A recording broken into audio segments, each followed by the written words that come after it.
भाई देखिए, क्यों बार बार कहा जाता है कि जब भी आपको इंश्योरेंस लेना हो तो जरा ढंग की कंपनी से लीजिए, ढंग की जगह से लीजिए और अच्छे प्रीमियम पर लीजिए।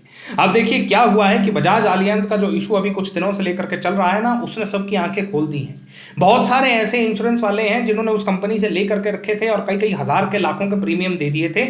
अब उनको 4-5 दिनों से नींद नहीं आ रही थी। भाई क्या है पूरा मामला, ये आज की वीडियो में डिस्कस करेंगे और क्यों हम बार बार आप लोगों को सचेत करते रहते हैं। नमस्कार, शंकर एलएलबी के एक और एपिसोड पे आपका स्वागत है। और आगे बढ़ने से पहले भैया लाइक सब्सक्राइब करना मत भूलिएगा। तो भाई हुआ ये कि एएचपीआई यानी कि एसोसिएशन ऑफ ये जो हॉस्पिटल्स होती है ना, ये जिसके तहत जो है 20,000 15,000 हॉस्पिटल्स हैं लगभग एएचपीआई के अंदर, इन्होंने भाई एक नोटिस जारी कर दिया, एक ऑर्डर निकाल दिया कि हमारे जितने भी नॉर्थ इंडिया के हॉस्पिटल्स हैं वो कोई भी अब जो है बजाज एलियांज के इंश्योरेंस वालों को कैशलेस जो है वो नहीं देंगे और सर्विसेज प्रोवाइड नहीं करेंगे। मतलब कि जिन लोगों ने इस बजाज की कंपनी से इंश्योरेंस ले रखा है, अगर वो किसी भी हॉस्पिटल में जाकर के अपना ट्रीटमेंट करवाते हैं तो अब उन्हें कैशलेस ट्रीटमेंट की सुविधा नहीं दी जाएगी। कारण क्या कि भाई पिछले कई सालों से लेकर के ये कंपनी उन हॉस्पिटल्स के साथ अपने क्लेम्स को सेटल नहीं कर रही है। मतलब कि जिस व्यक्ति ने इनकी इंश्योरेंस ले रखी है, अगर वो किसी हॉस्पिटल में जाकर के 100 रुपए का अपना इलाज करवाता है तो उसे तो कैशलेस इलाज मिल जाता है।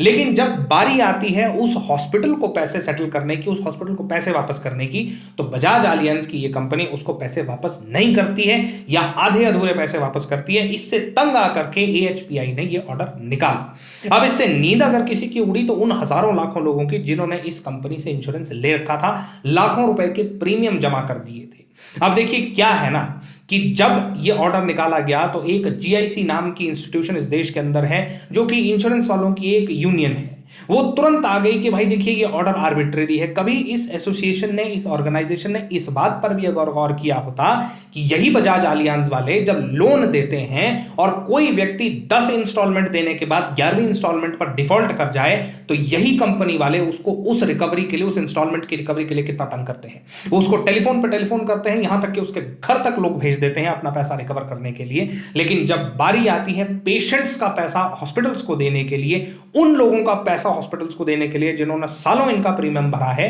तो ये कई कई महीनों तक उसके पेमेंट्स को क्लियर नहीं करते। इसीलिए बार बार आप लोगों से हम रिक्वेस्ट करते रहते हैं कि भाई सही प्रीमियम चुनो, सही पॉलिसी चुनो और सही कंपनी चुनो।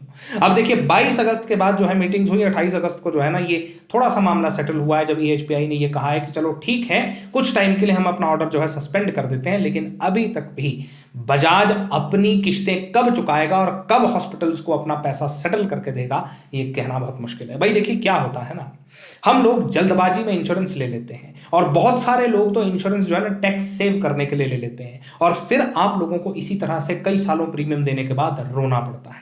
इसलिए भाई अगर आज की इस पूरी वीडियो से आप कुछ सीख कर जा सकते हैं और बजाज एलियांज के इस कांड से आप कुछ सीख करके जा सकते हैं, तो वो ये कि इंश्योरेंस सही जगह से लीजिए, सही प्रीमियम से लीजिए और टैक्स बचाने के लिए मत लीजिए। आज की वीडियो में इतना ही। Thank you.